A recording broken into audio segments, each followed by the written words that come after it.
恭喜你完成大老王课堂的学习。大家嘛都没饭吃的这下。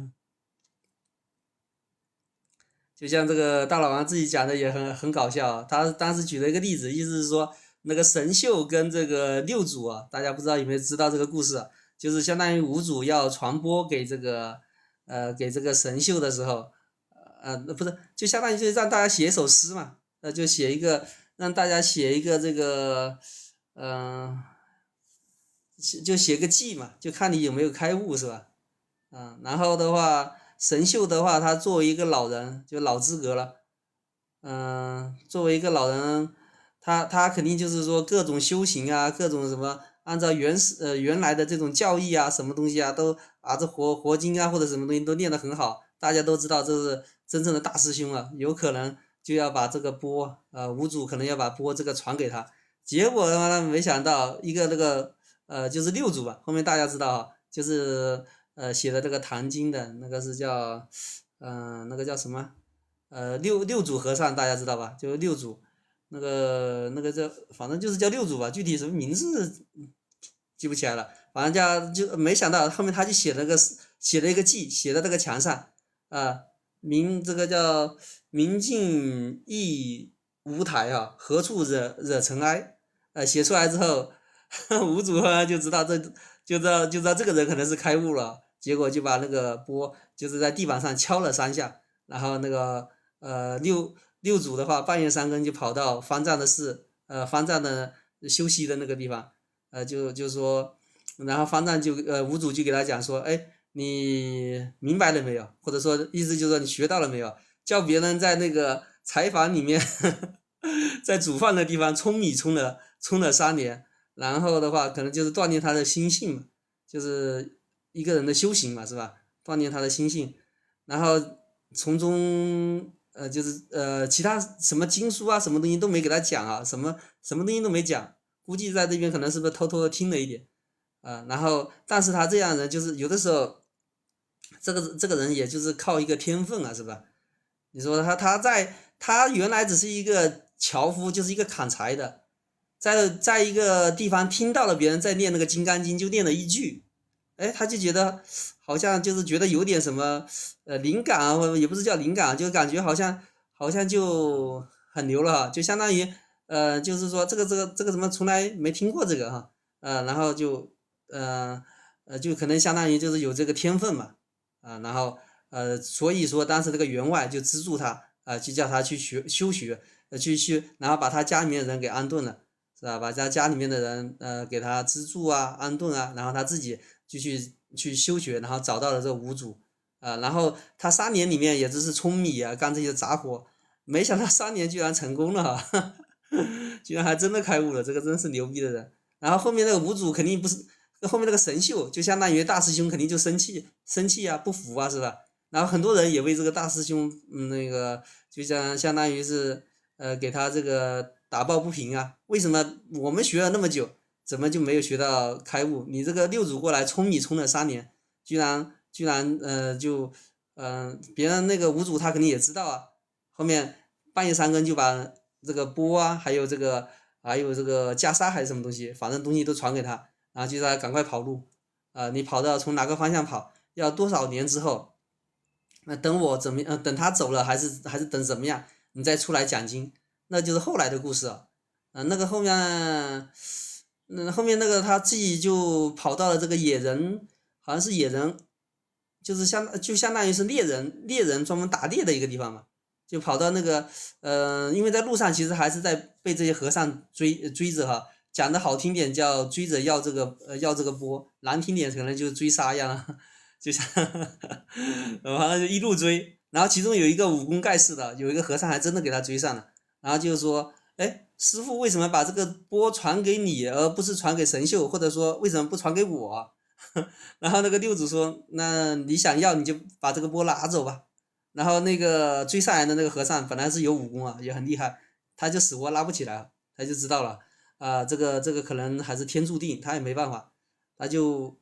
向这个六祖讨教，一些关于佛学上的一些理论啊，一些东西就是他就告诉他，六祖可能讲了一些话，因为他已经开悟了嘛，所以说他应该讲出来的，虽然说他不认识字，斗大字不认识，但是的话，这个不是说你认识不认识字你就能够研究出来，或者说你不是靠研究的哈，这就靠一个悟性。完了他当时这个就是，这个就禅宗的那个由来嘛。到了六祖之后，那个播就相当于停止了。六祖之后就再也没有传播这个概念了。接下去就开枝散叶到很多地方去了。他当时反正就是这个和尚后面就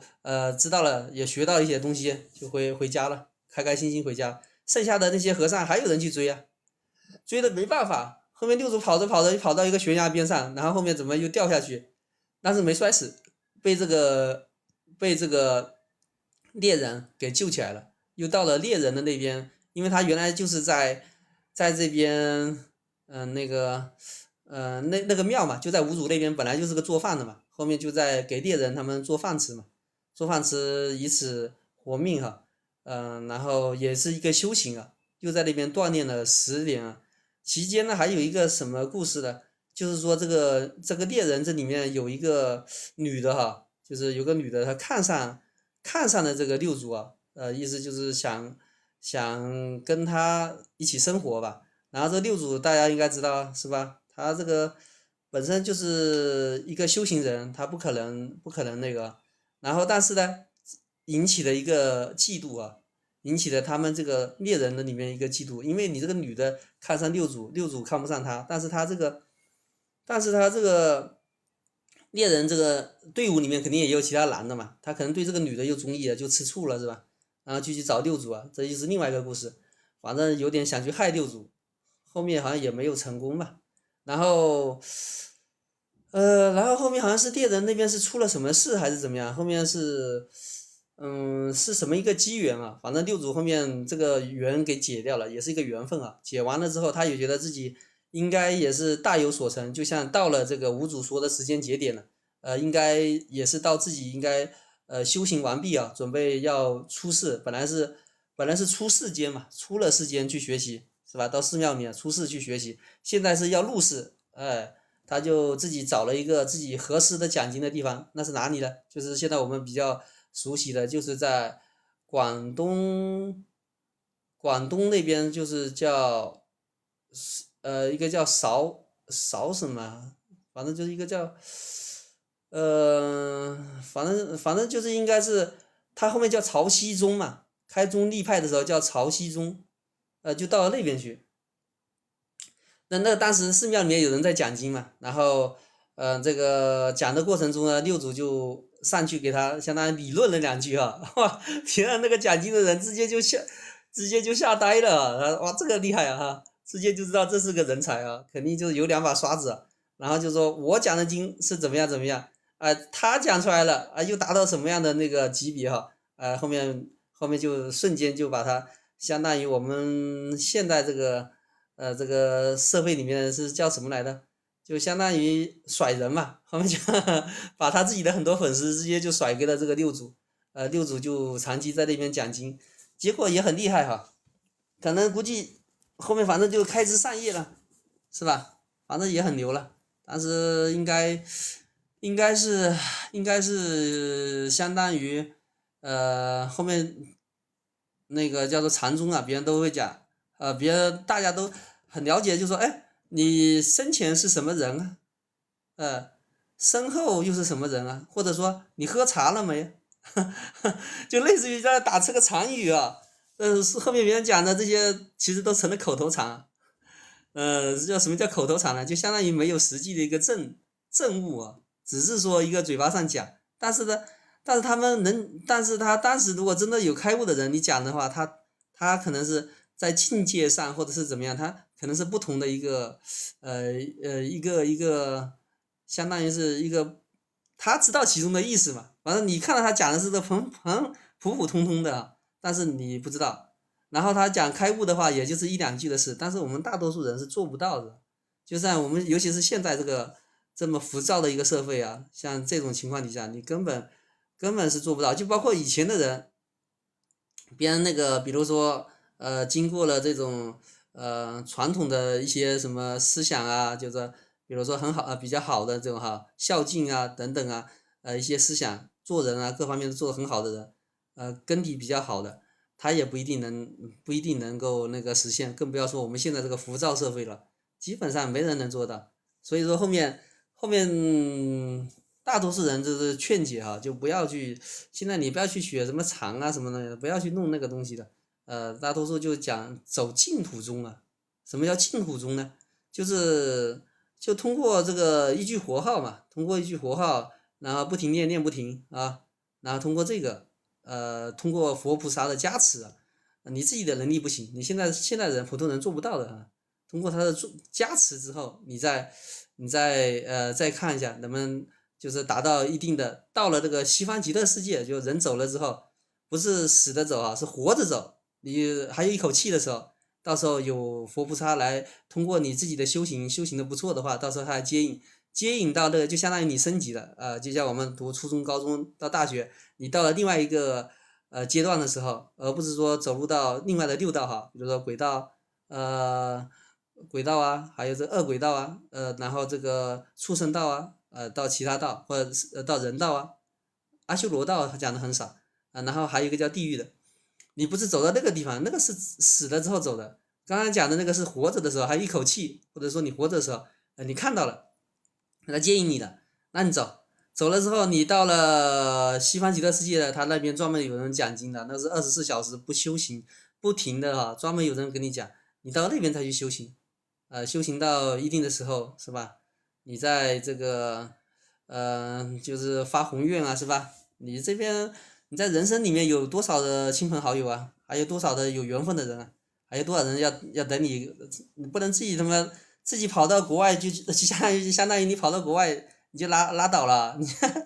你就相当于自己过得好就拉倒了，你要把这边的受苦的人再给他接过去，一起去那边享福等等。这个话扯远了，我们主要讲的这个举的这个例子呢，还是讲了一个叫大老王的这个事，他就通过这个例子，意思就是说什么，就神秀跟这个六祖两个干架大家可能有些人不懂，我就把刚才那个典故给你讲了一下是什么回事就是说有内部的竞争，本来是良性的竞争，大家都没事，是吧？你做我的切片，做我大老王的切片，他也做我大老王的切片，大家一起做，谁的水平高，或者说切得好，切得搞笑的，切的这个就是有这个意义的对这个然后觉得这个他讲的很多比如说有像讲玄学的还有讲的这个我们这个比较羞耻的说不出口的这个两性知识然后还讲了一些他是这个当时股市嘛，就是相当于是很早出来做一级市场的人所以说他也是金融大佬，他金融这方面也讲得很好。像这些东西有这些学识的东西，有这个含金量的东西，你切出来，然后你给它配上字幕，是吧？然后基本上都用它的素材你做的很好的话，你可以赚到钱，但是也靠一定的天分因为排名前面的赚2万的也就是一个大老王自费，其他人也没有，大几千的也还是有一些人。现在我看他们流量很高在外面赚的这个盆满钵满，没想到这一下被这个大老王自费给他整了一下，这下好了。不知道别人是怀疑只是怀疑没有确切的证据包括大老王他自己也没讲，就是限他们3天时间，谁自己建了一个小号，发了这个版权，不是大老王自己发的，而是说以他的名义，就是以大老王，就是你自己随意发给另外的几个竞争对手比如说大老王自费排名第1，他发给了第2个、第3个那种竞争对手，还有剩下的还有一些他发了一些版权，让别人吃不了这口饭了，就相当于大家都在一口锅里面，本来一起吃这个是吧活门的饭的，结果你们在这个内部竞争砸的大家都没饭吃了